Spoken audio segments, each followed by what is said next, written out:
Good afternoon. Thank you for joining today's webinar, E-commerce ADA Strategies for 2021. We will be getting started in just a couple minutes. We're going to give a couple more minutes for people to join. But if you registered for E-commerce ADA Strategies for 2021, you are in the right place.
Director here at UsableNet.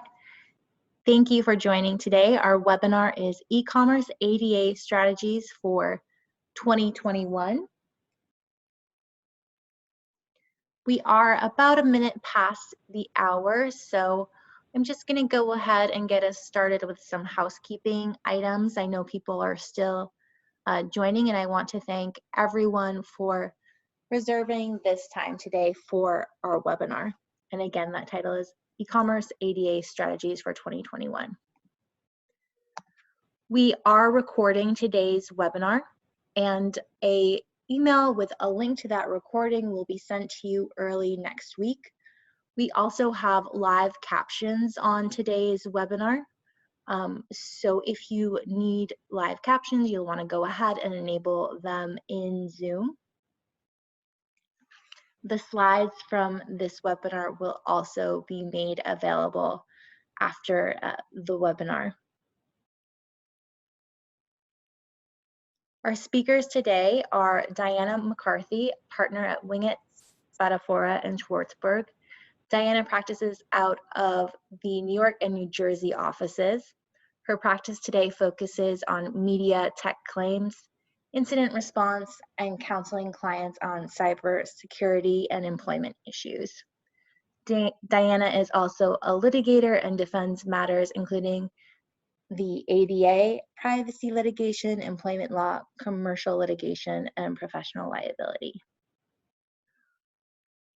We also have on the line Heidi Gootnick, an associate with Winget, Spadafora Schwartzberg. Her practice focuses primarily on technology and cyber disputes, as well as the defense of professionals, directors, officers, and corporations against a wide variety of claims, including but not limited to malpractice, discrimination, and employment disputes.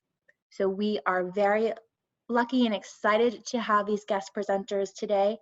I do want to confirm that all attendees are in listen-only mode, but if you have questions for our presenters, we welcome you to send those in. Please use the Q&A box for those.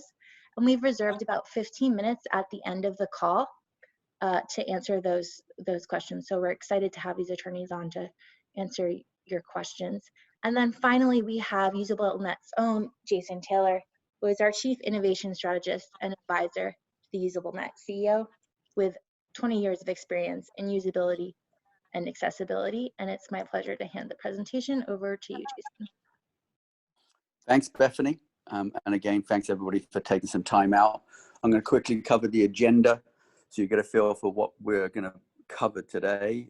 Essentially, we want to give you as much practical advice at the end in terms of, I would say, like 3 broad areas, where lawsuits are coming from, how they're structured, and what your initial options are with regard to if you receive a legal action. We want to start by covering the sort of the business case for ADA compliance. It's not only a legal minimal risk point of view, but we are here to really take you through the sort of the detail and on the ground. So I'm really happy that Dianna and Heidi are here. They're both practicing in the hottest regional area for ADA lawsuits right now, which is New York. So they've got a lot of practical experience helping clients defend and take those first steps when they do receive a legal action. We're going to talk a little bit about the effect of the DOJ. We're going to look at the actual trends we've seen so far this year in 2020 in ADA lawsuits against websites and apps, what to expect in a claim, what your first actions could be, options, what your legal defense options are. And probably at the end, what we want to do is sort of give you a short list of what you could immediately do right now to put yourself in a better place to firstly support people from the disability community, and secondly, reduce your risk of receiving a legal claim. Bethany, if you could just progress one slide.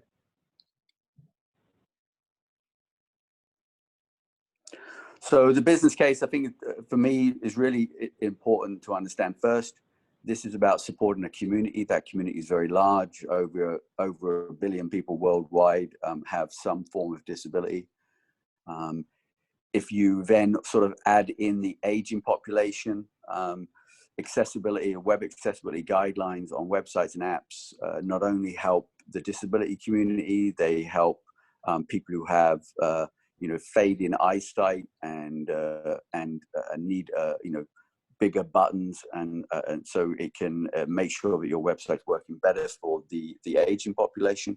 The other factor is that if you make your website more accessible, you're probably going to make it easier, simpler, and easier to use. I can just point to some of the most accessible websites out there today and apps out there today are people like Amazon, and that is the best experience for everybody else. So the fundamental sort of guidelines to make things work for someone who's disabled will make that sort of website or app easier to use for everybody. So essentially, from a business perspective, it has a strong ROI to follow accessibility. But let's talk about sort of why we're here probably today. And if you can move on one slide, it's not something that's just happened. And I think it's an important point, and I'm going to get Dianna and Heidi to talk a little bit about the history of how the DOJ has affected this sort of space and why lawsuits are sort of structured in a certain way, worded in a certain way. And a lot of that goes back to how the DOJ has been an active voice in confirming their view that websites and apps are subject to the ADA. And just for those that maybe can't see this slide, this data that we've collected essentially is twofold. One is the top line indicates how many lawsuits the DOJ from the year 2000 entered in on the plaintiff side to argue that the ADA websites and apps were subject to the ADA, and essentially brought large companies to settle in a certain way on committing to making sure their websites and apps were accessible.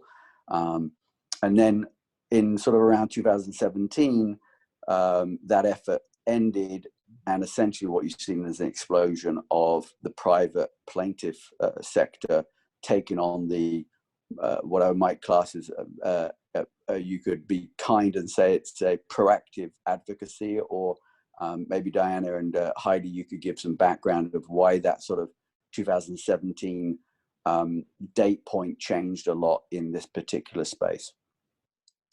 Sure, yeah, absolutely. Thank you so much, Jason and Bethany. So I prefer to start back in 2000. That's when the DOJ started looking at these issues.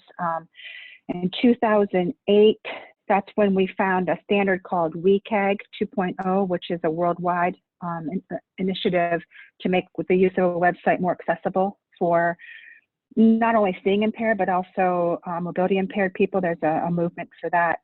So in 2015, December of 2015, a group of 9 senators wrote to President Obama and said, please jump on, help us get some guidance here from DOJ. We don't really know how to advise our constituents who have businesses in terms of how to get themselves to be up to date on their websites. And in about 2008, the Department of Justice also endorsed the WCAG standard. So after the December 2015 letter from the senators went out, the plaintiffs' bar started to explode, and they started doing demand letters. And they didn't identify any plaintiffs in those demand letters. They would just send them on businesses and retailers and say, you have to become WCAG 2.0 compliant, or we're going to sue you with an unnamed plaintiff. And they were using their own vendors to do monitoring going forward. So a lot of the problem right now is the information that we are getting from the Department of Justice is that they were looking at doing WCAG 2.0 as the standard, but they were going to phase it in over a 3-year period, which would give businesses time to create a budget and to refocus on their websites again.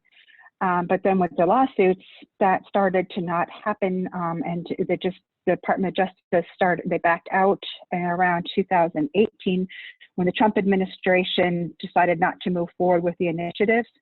But the DOJ had been promising from 2010, 2011, 2014, 2015 that it was going to provide guidance, and it didn't. So this has been going on for quite some time, the lack of real guidance from the federal government. So if we want to go to the next slide. So the question is, do websites fall under the ADA? And the ADA was a bipartisan legislation that came about in 1992. In 1992, there wasn't a whole lot of information about websites, and no one really anticipated that what has happened today was going to happen. So that was omitted from the ADA. Congress had another chance in 2008 to revisit it, and they chose not to revisit websites then. And so as litigation goes, and in around 2015, Netflix had a show called Daredevil, and its star was a seeing impaired lawyer. And so a lot of the seeing impaired community was very, very excited to be able to, watch this superstar, the superhero, in a movie and shows and whatnot. And unfortunately, Netflix did not make that accessible. And so that was one of the first lawsuits that we saw, where a circuit decided to go along the declaring that websites it should be ADA compliant. So if we want to go to the next slide. So this is what the ADA requires. It requires that any place of public accommodation by any person who owns, leases, or leases to, or operates a place of public accommodation should be ADA compliant. And so then the leap started to occur that is not just like for the brick and mortar facility, it also is for the internet. And so that's where that's the background history on the ADA. And we can go to the next slide. So then we have had a circuit split around the country. Some courts have refused to extend the ADA to cover brick and mortar structures, and others have said that it applies no matter what. And then the U.S. District Court of Massachusetts was the ringleader here with the Netflix case, and that is where we really that takes us full circle here. So Heidi, what did the Supreme Court ever have a chance to speak up about this, and what did they do? Thanks, Diana. They did, and they left us hanging. So in the Domino's Pizza case, there was a plaintiff who alleged that the Domino's website and app did not allow him to order a pizza. He sued under the ADA. Domino's argued that the ADA did not apply to the website and its app. Got all the way up to the Supreme Court, and the Supreme Court declined to hear Domino's appeal. So there is no confirmation from the Supreme Court about this, but I think that pretty much all of the circuit courts now are finding that websites and apps can be a place of public accommodation. I would agree with that. Yeah, and I think one of the in addition to the Netflix case, there was also a big case out of the Eastern District of New York in 2017. It was the Andrews versus Blick matter. I actually went, Judge Weinstein actually had a science day in his court, and I thought, well, I'd really like to go see how it's done to make websites ADA compliant. So I went to that in person. I didn't learn a whole lot, unfortunately, because we spent a lot of time just basically navigating the Blick website. Didn't get into the nitty gritty of how to code. So that's when I really started personally becoming super interested in this area, because I thought it was just so amazing that this could happen, and it could be relatively, you know, you could actually do this to help the seeing impaired people. So next slide, please.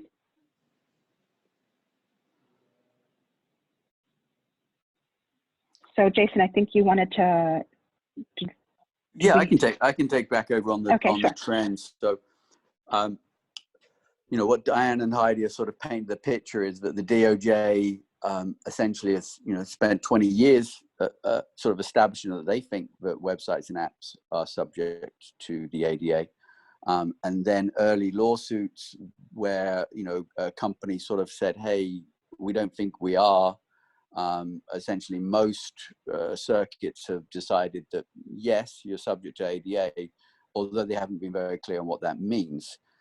What that has left is a very nice sort of gray area for plaintiff firms to take advantage of. So I think that the key thing for e-commerce companies to understand is that they're right up there in terms of the top target of these plaintiff firms. So when I talk about top target, last week there was 100 lawsuits, so about 2 an hour, and 76% of those on average are retail-based websites or apps. So retail really is up there as the first target. So why is that? I think the first thing you understand why the top target is that retail sites are very easy to visit. And I think actually maybe I could get Dianna and Heidi to give me an idea of, or maybe just confirm, how are these sort of plaintiff sort of demand letters and lawsuits put together? Because I think that the first thing to realize is it's not, you know, last week was 100 lawsuits. It wasn't 100 individuals that are over the last 6 months are frustrated with using a retail site and went out and got an individual lawyer and asked them to help them sue a company. It's more of a sort of a process and a business case where out of those 100 lawsuits, 80% of them are filed by only 10 law firms. So maybe Dianna and Heidi, you give us your sort of insight of how you think these sort of quote unquote cases become filed. Like how do they work as an organization to create so many lawsuits so quickly? Sure, Jason, I'll start, and then Heidi will jump in, because I started handling these all by myself when the demand letters would come out with an unknown plaintiff, and it was primarily out of one law firm in Pennsylvania. And they would not name a plaintiff, and there was one judge in Pennsylvania who said that was okay, you could continue that way. And then they tried to do it in Oklahoma, and the judge out there said, absolutely not, you're practicing law without a license in Oklahoma. You must identify a plaintiff. So those demand letters morphed into lawsuits. So what we are seeing currently, not only in the retail space, but also in the hotel space on websites, are serial plaintiffs. And the serial plaintiff is exploding, generally with the same law firm. But we recently had a few new less experienced attorneys jumping into this space too, which Heidi has had some intimate familiarity with those folks. So Heidi, if you want to say what you've been experiencing. Sure. So like Dianna said, we're seeing a lot of serial plaintiffs, a lot of recycling the same boilerplate complaint, you know, just alleging the same thing, but then subbing in a different retailer or, you know, whatever the industry is, and then subbing in whatever the product is that the plaintiff alleges they were trying to view and purchase on the website. So we found that, you know, none of these new attorneys that are coming onto the scene, you know, will say things like, oh, well, your client's a large company, they can afford to settle this. So we'll get that when we get settlement demands. But a lot of these plaintiff's attorneys will just come to you with a settlement demand immediately after they file the complaint. And we note that not a lot of the money goes to the plaintiff themselves in these settlement demands. A lot of it goes directly to the lawyers. So as Jason was saying, this is a business. I don't know if you have anything to add there. Well, yeah, and just to sort of give you an idea why I feel that retailers are sort of high on that list. So, you know, if you're a plaintiff firm and you're thinking about, hey, we really want to go out there and find companies that aren't doing a great job on accessibility, or can be claimed to not be doing a great job on accessibility, we want to find lots of them quickly. You know, retail sites, there's lots of them to start with. They're easy to visit.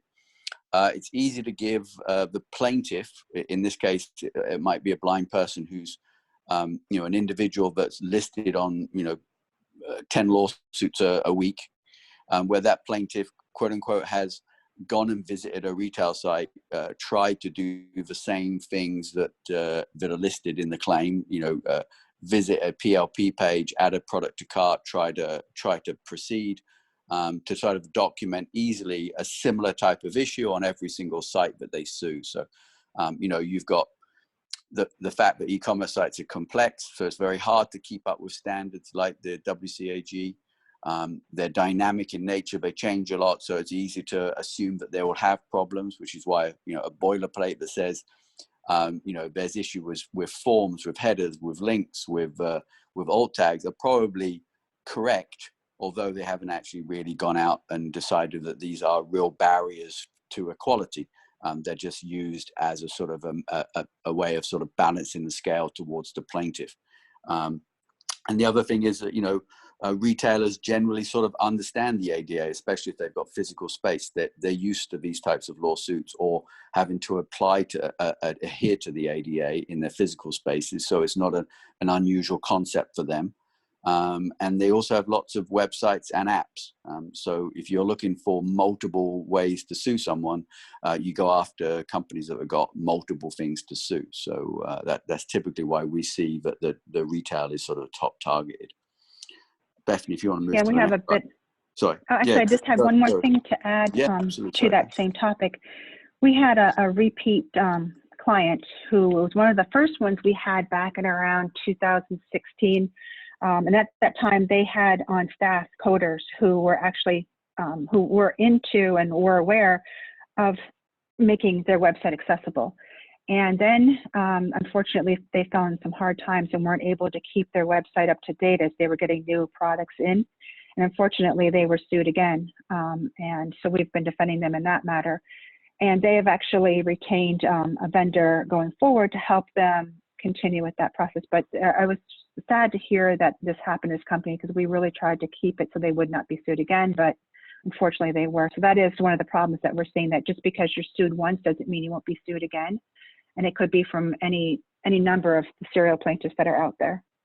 And that's all I wanted to add there, Jason. Yeah, no, and Dan, maybe you could take us through this slide, because it talks about like what you typically see in a claim. And I do this on purpose in terms of this is sort of content.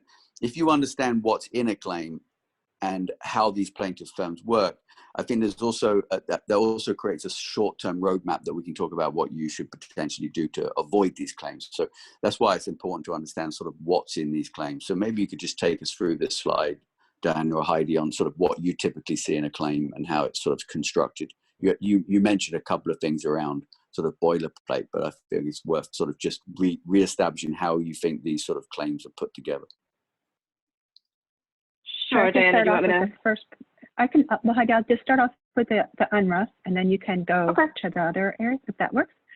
So I recently had a case in California under its UNRRA statute, which is a state statute, and they've been bringing a ton of claims in the state court out in California. We also have a California office, but I've been the one handling most of these types of claims out there from a partner level. And under UNRRA, there's actually statutory damages that can be awarded, and that's $4,000 for each incident. So there was concern out there that was going to be every time a plaintiff visited the website, that's going to be $4,000 for every single time. Luckily, there was a recent decision that limited to just the one time its plaintiff was harmed. but that there's been some effort to try to apply that state court law in other jurisdictions. It's not gained any traction yet, but the plaintiff's bar is really, really trying to do that.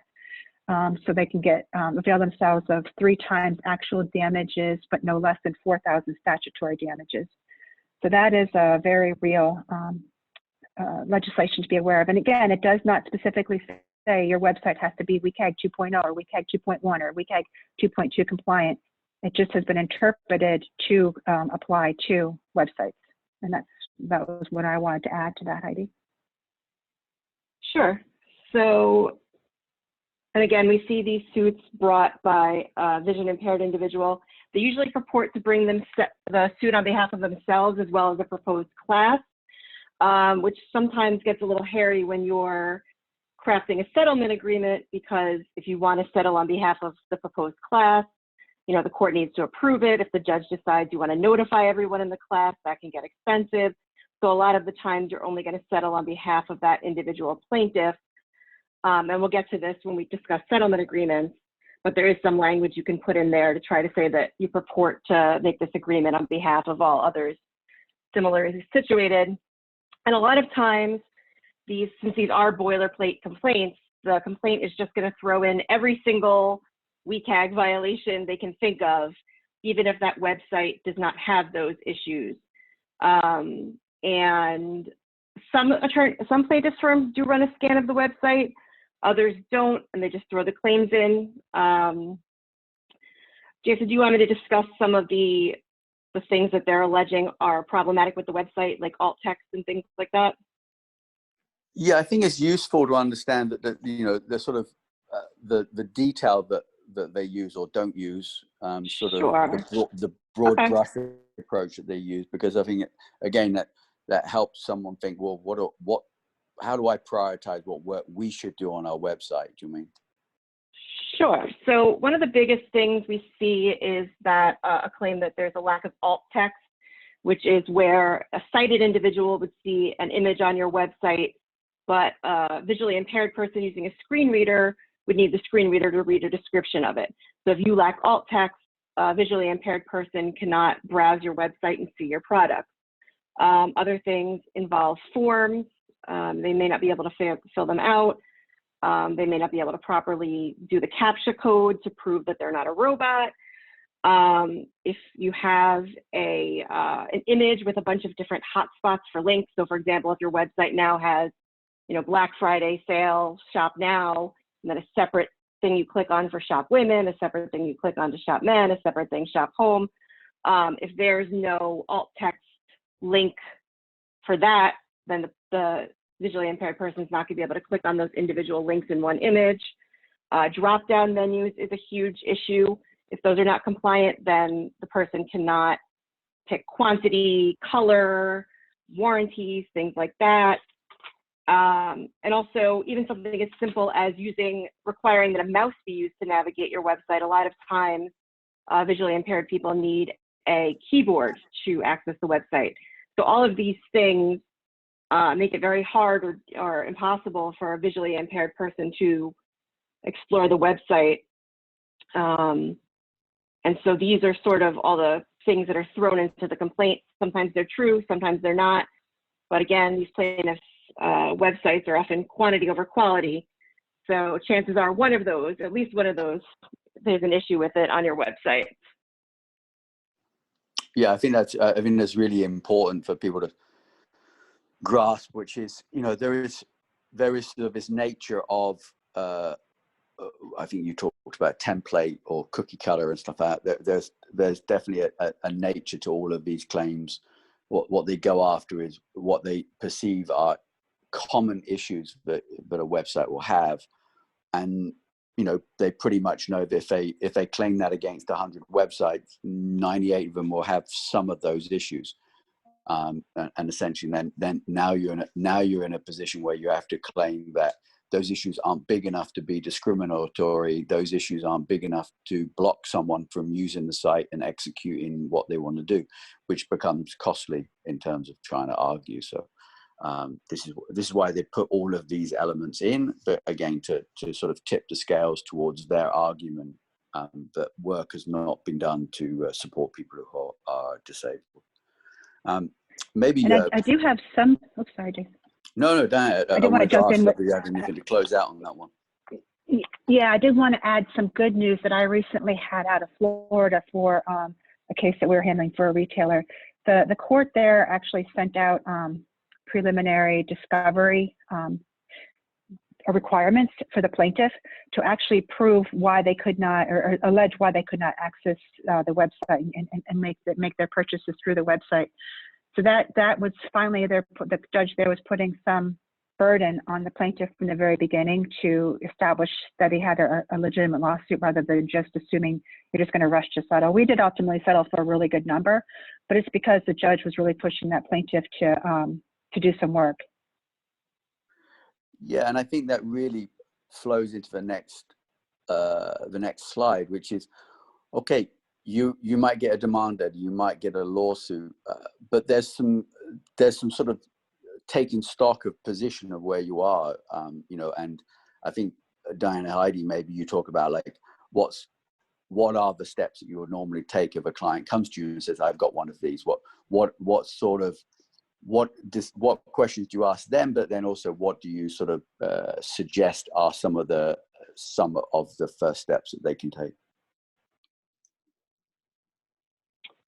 Sure. So, if you get a demand letter or you get a complaint, the first thing you want to do is notify your insurance carrier. You don't want to get coverage disclaimed for late notice, usually under EPL, sometimes D&O policies. But now is a good time to speak to your broker, make sure you have this coverage in place, understand what your policy covers in terms of remediation, and also see what your deductible is, because sometimes our clients are surprised to find out how high their deductible is for these types of cases. You're also going to want to retain counsel, not only to discuss your defense, which we'll talk about in the next slide, but also to help maintain privilege when you secure a vendor, to remedy the website. And also, you also want to run a scan of your website, because, we've had cases where we've gotten all these allegations that the website is not compliant, and we've run a scan and, it's 95% compliant. And that has been great leverage in getting a much lower settlement for our clients. So that's what you want to do once you initially get the suit. Yeah, I just wanted to add to. Yeah, and sorry, I just wanted to add that. Yeah, go. Some of our clients weren't interested in settling cases right away, but one of our carriers would have an incentive and would actually give them a discount off of their deductible if they would settle the case. And sometimes they could even get remediation from settling early. So that was some of the motivation that helped us get some of these cases resolved, at least in the early days. And it seems to be continuing today as well. And I'm sorry, Jason, I think I cut you off. No, I just wanted to say from a practical point of view, when we talk to clients that might get a demand letter or a lawsuit, and we suggest that they probably at least have an early conversation with an ADA experienced lawyer like Dianna or Heidi, is because these are brought by or sent by a very small group of plaintiff firms. So the experience of how those plaintiff firms want to work, what their process is. Some send demand letters, but if you don't respond to the demand letters, they don't end up going to ADA lawsuits. So sort of understanding the sort of landscape can instantly give you an advantage early on, and that's why I think it's very important to reach out to someone who's got that sort of ADA experience and knows the players and what they're trying to achieve and how they're trying to achieve it.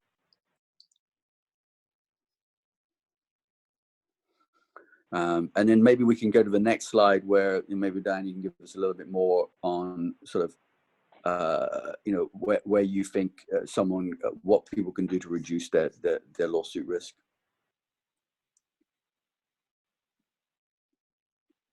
Sure. Sure. Heidi was going to, yeah, go ahead, Heidi. Okay, so like Dianna was saying, we've had cases in Florida that have, required discovery and things like that. So you want to look at the circuit where you are, because what's going on in Florida is going to be different from what's going on in California or New York. So you definitely want to see where you are and, what the trend is in terms of these suits, where you're located. Like I said before, you want to look at your website. You want to run a scan, see if these claims are actually true. And you always want to constantly be making sure your website is up to date and accessible. That you have vendors that are constantly monitoring your website. You may want an indemnification provision in your agreement with your vendors in case they're not monitoring it and you get hit with one of these suits. And we also just briefly wanted to mention IRS code for section 44. We don't give tax advice. You obviously need to consult with your financial advisor to confirm whether or not you're eligible, but there is some authority to support that this section of the IRS code can provide a tax credit for remediation to make your website accessible. So Dianna, if there's anything you want to add? Too. Yeah, they liken that to the ADA barrier cases, the architectural barrier cases that were exploding in the early 2000s, where there has been authority to allow that to be a tax deduction, the remediation costs. So a lot of our plaintiffs' attorneys are arguing that they are entitled to more money because it's really going to help our client in the end because they're going to be able to deduct all this expense. Like Heidi said, we don't give tax advice. We do recommend you speak with your accountant about that, but that is an option that's being thrown out there. Yeah, to me, there's one item there that you talked about, which I think is also very important for most retailers. Most retailers didn't build their website themselves. They probably paid a company to do it, or they still pay a company to maintain it. So the first thing I would do is, even if you don't have a lawsuit, is to be calling your vendor of your website and apps and making sure that your contracts include the remediation of accessibility. You're going to get a lawsuit for a website you probably paid for, and of course that's going to be your first call after you get that lawsuit. But being proactive right now and making sure that contracts that you're signing for websites or apps, making sure that you're putting the requirement into those contracts, I think is going to give you a lot of protection later on. Even if you get a lawsuit, at least you've got a partner that you can hold responsible for doing remediation and stuff. So. And then maybe we just, I think we have a slide here, I think, which you're going to talk about, sort of how you can, some of the options for sort of defending yourself. So go back one, I think, Bethany, which is the legal defenses. If you could cover that down, and Heidi. Sure. So again, you're going to want to discuss with your attorney whether or not you want to fight this case or you want to just enter into an early settlement. I'm just going to briefly discuss some of the defenses we've seen in some cases lately. I just wanted to point out that there's a trend for the courts to find that providing a phone number and an email address on the website is not sufficient to be ADA compliant. And the reasoning behind that is because you're putting the burden on a visually impaired person to either wait for a response or call during business hours, which, sighted individuals are not going to have to do. So that's not a defense in these cases. I just wanted to briefly discuss Diaz versus Kroger, in which a mootness argument was used, basically saying, well, we fixed the website, this lawsuit should be thrown out. And that case was successful, and we've seen other cases that have not been successful with this defense because the defendant submitted an affidavit from its product design manager, who's someone who's intimately knowledgeable of the website, saying that everything was completely 100% remediated to the applicable WCAG standards at the time, that they've investigated it, and they're continuing to monitor it. So, we've seen other cases where maybe an executive at the company who had no knowledge of what was actually on the website submitted an affidavit, and the courts have said, well, how do I know what you're saying is accurate? So, it's got to be very specific with these things in terms of the defense. And that case was also thrown out because Kroger's an Ohio company, has its headquarters in Ohio, and the plaintiff was a resident of Bronx, New York, and Kroger doesn't deliver its groceries to the Bronx. So the court basically said, we don't have the power to hail you into court here in New York. And I know we had a couple of universities on our list. So I just wanted to point out that this defense may not work for universities that are not in the same state. as a plaintiff. So, the courts are finding that if you use a website to advertise your university in connection with like a college fair in that state, and there's an interactive tool such as a tuition calculator, that the court will likely find that you can be sued in that state where the plaintiff is. And I just briefly wanted to touch on Mendez versus Apple, in which there was no injury. So if the plaintiff, alleges that your website is inaccessible, but they didn't actually suffer an injury. So in this case, for example, the plaintiff said, well, I couldn't access making an appointment to have a device fixed, but she didn't allege that she actually owned an Apple product. So where was the injury there? So those are a couple of defenses we've seen. And Dianna, do you want to add anything before I just briefly touch on the settlement agreements and consent decrees? I just did that. The Kroger one I was really excited about because that was also out of New York. And I thought it was just a terrific decision that just kind of really started putting the brakes on some of these lawsuits. And the mootness argument, I really hope to be expanded upon. And one thing that to keep in mind is that when you do have a website and you're monitoring it, make sure that you have in your settlement agreements, if you're sued, that you're also going to continue monitoring in the future. And we'll talk about that later, but I just kind of wanted to fit it in here too as well. But that's all I wanted to say. Right, so I just wanted to throw in some key points that you want to put into settlement agreements and then this consent decree trend as well. So, a few key things we're seeing in settlement agreements is, like Dianna said, a commitment to making the website accessible now and continuing to monitoring it, ongoing monitoring. You may want to put a notice and cure provision in there so that the plaintiff has to let you know that there's an issue before they bring it back to court. And another thing we're seeing is making sure that you are not liable for third-party advertisements and links on your website to the extent that they're not providing WCAG compliant content. So, and again, if you're renewing contracts with people who advertise on your website or who have links on your website, you want to make sure any new contracts or renewal contracts, you want to make sure that they're committed to providing WCAG compliant content on the website. And yeah, an example of that would be there's an example of what Heidi was just saying is there was a lawsuit in Florida involving a grocery store that had hyperlinks to its local farmers, and the local farmers' websites were not WCAG compliant. So it is important that you double check your vendor agreements to see, what's happening there. All right, and just a note about consent decrees. So this is a trend we're seeing now as well.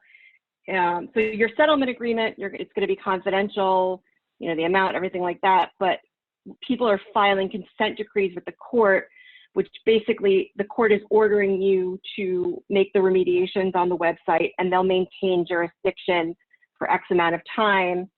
We see between 12 and 36 months typically. But this basically lets other potential plaintiffs know, hey, look, a court's ordered me to remediate this, and this is the only relief you're going to get if you bring a lawsuit against me is to have the website remediated. So it's sort of a deterrent to other plaintiffs bringing lawsuits.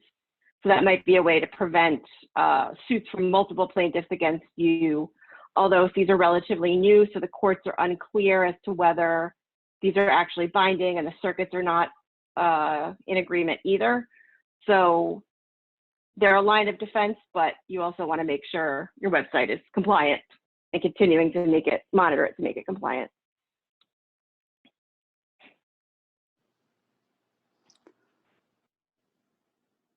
And then finally, Dianna and Heidi, maybe you could give us, some may have heard of, the potential holy grail of new legislation around ADA with the Online Act. Maybe you could give us a sort of insight of what you think might be the future, in the next 12, 24 months, what your views are, whether the future is going to change at all. Sure. So there's a pending bill with the House. It's the Online Accessibility Act. It's actually bipartisan. So there is some hope here that we're going to get some real guidance out of legislation. So it basically does have a notice and cure provision in it, which, you know, they put the company on notice that the website's not compliant, and they get a chance to fix it before you go straight to a lawsuit, which I think would be very helpful, because that would curb some of these plaintiffs, these serial plaintiffs out there. I think that if, you know, if Biden is successful, which looks like it's going to happen, we're going to return to the DOJ, where they were not ready to put in the guidance. They had all the steps in place. I don't know why they didn't finish it off, but the guidance now is looking to be WCAG 2.1, possibly 2.2, because that's on the horizon. So I think that that's probably going to be happening. I do anticipate that we'll get some guidance pretty soon, whether it's through legislation or for the Department of Justice. And we certainly have it through some case law out there as well. So I don't think arguing that the ADA does not apply to websites has any muster at all anymore in anyone's mind. So. Yeah, I mean, I think the reality of the sort of volume of the world is that your website and app should be made accessible, because it should be made accessible. Plus, pretty much every circuit court believes that in some way it is a place of accommodation, and you need to make sure people can access it.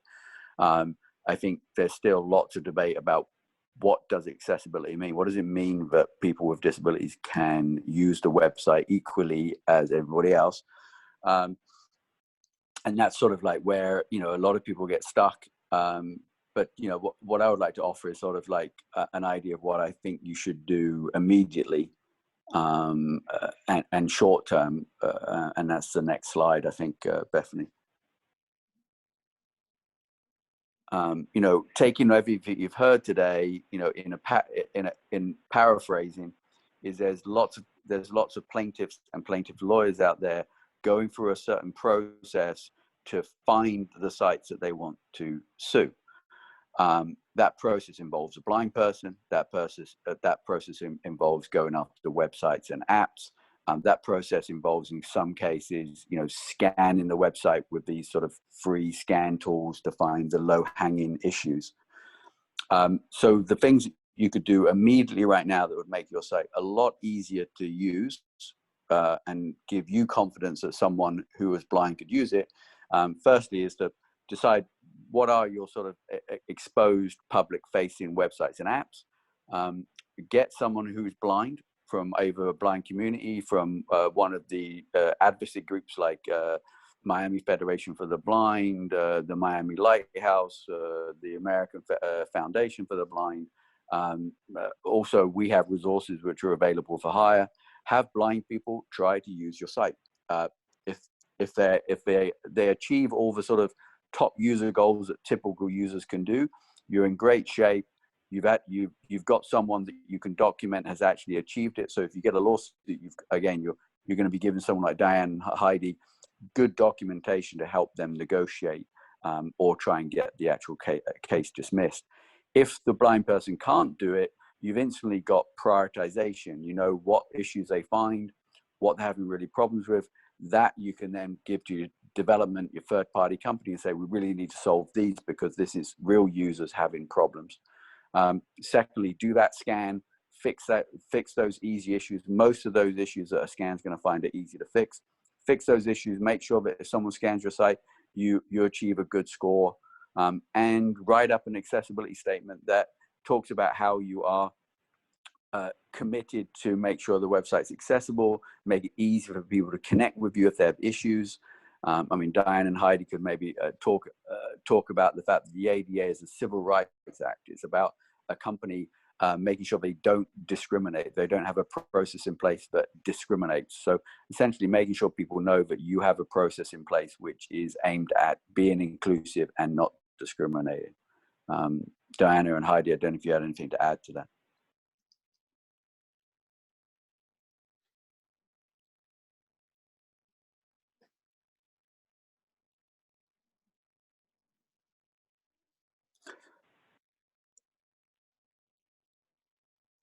Dianna and Heidi, are you still there? I'm sorry. Yes, Jason. was actually looking at some of the Q&As there, so I Okay, didn't no, hear good. the Yes, exact question. I'm sorry. That's what we're going to do next. So that's a good use of time. That's a good distraction. I'm sorry. I don't No, know if Heidi wants to jump in. I didn't hear. I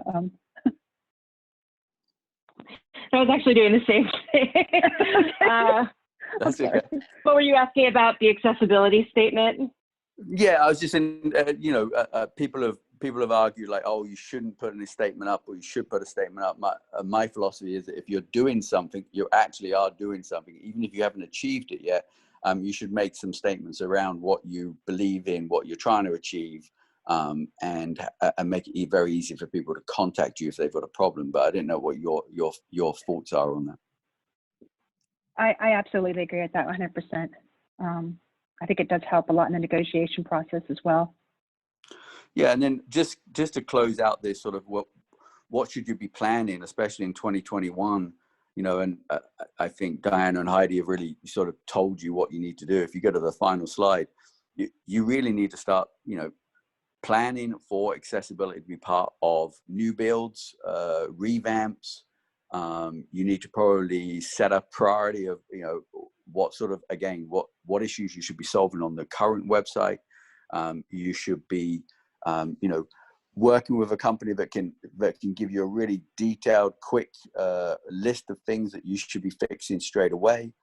You need to be working, with your third-party vendors who are building sites to make sure that it's in part of the contract. Make sure that they know that they should be fixing and verifying what they're building for you to certain standards. And then, same to what Dianna and Heidi said, you need a process for maintenance. In just the same way as you would, test for other things, when you do releases, you should be adding web accessibility as part of that go, no-go type testing. And that's really that's a summary and sort of close up the end.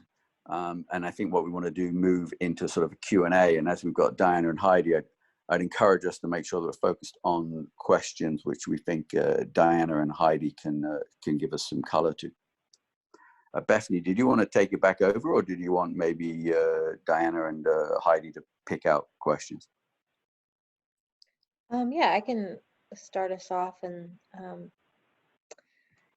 if the speakers want to, read them aloud, we can do that as well. We have one question here. When we work with clients on, that I think is really good. When we work with clients on accessibility, we are careful to cover as much of the WCAG as we can and confirm that users of different abilities are able to complete the most important user journeys. So not necessarily all of them, but the biggest ones. However, there may still be some accessibility issues that may be present. With ADA law not specifying WCAG as the standard, what do you think is the tipping point for triggering an accessibility lawsuit?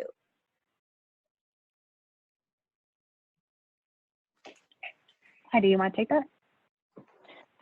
Sure. So I think there's a couple of things here. And I think another issue is that, plaintiffs are suing under WCAG 2.1 now. 2.2 is about to come out, but there's been no clear guidance from the courts, whether it's 2.0 or 2.1, that's the standard. But I think, if you have some of the big issues like we were discussing earlier that are missing, like alt text, missing hyperlinks, inability to access forms, things like that.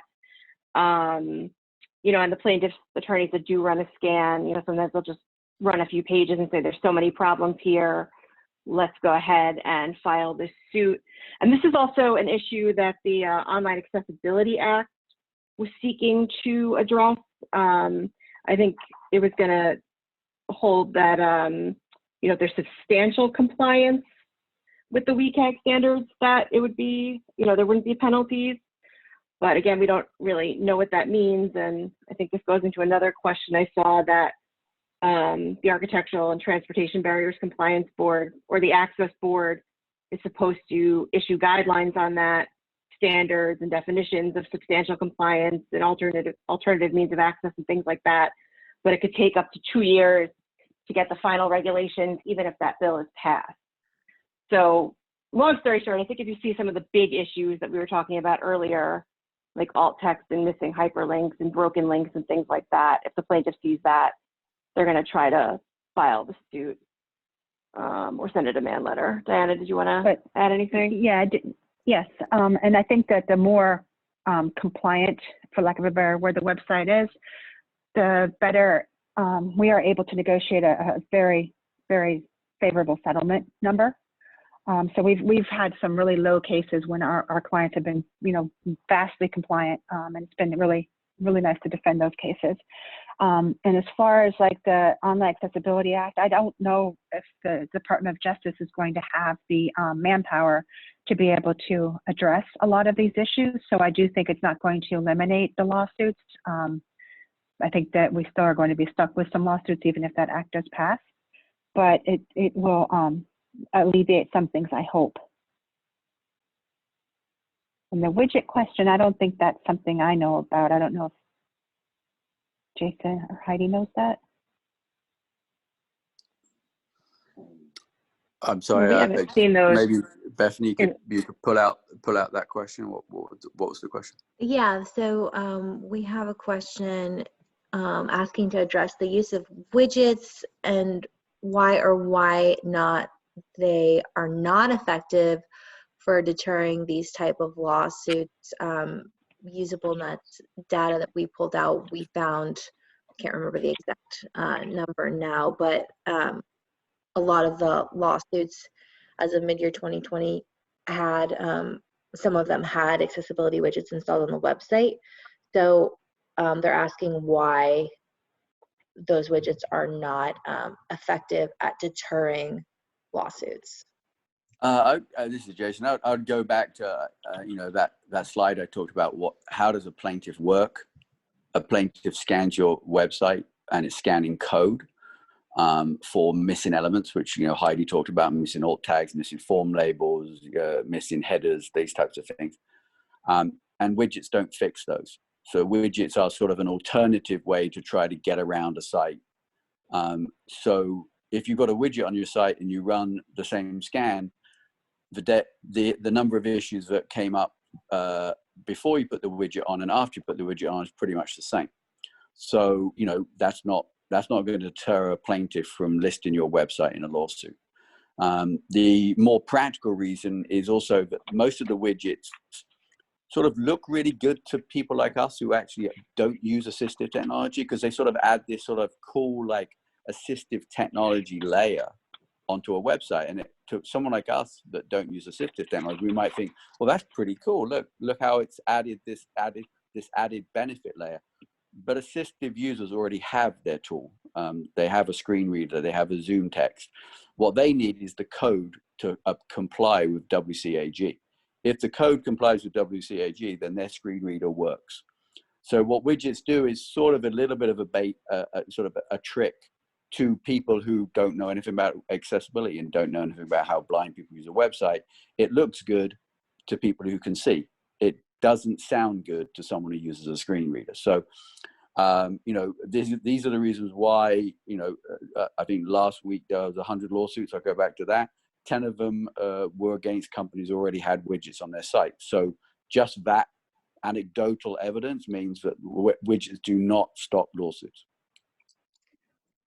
And we have a good recording video that we did with our head user tester where he's actually on a website that uses a widget, and you can see and hear his experience, which is you can hear the widget actually battling it out with his screen reader.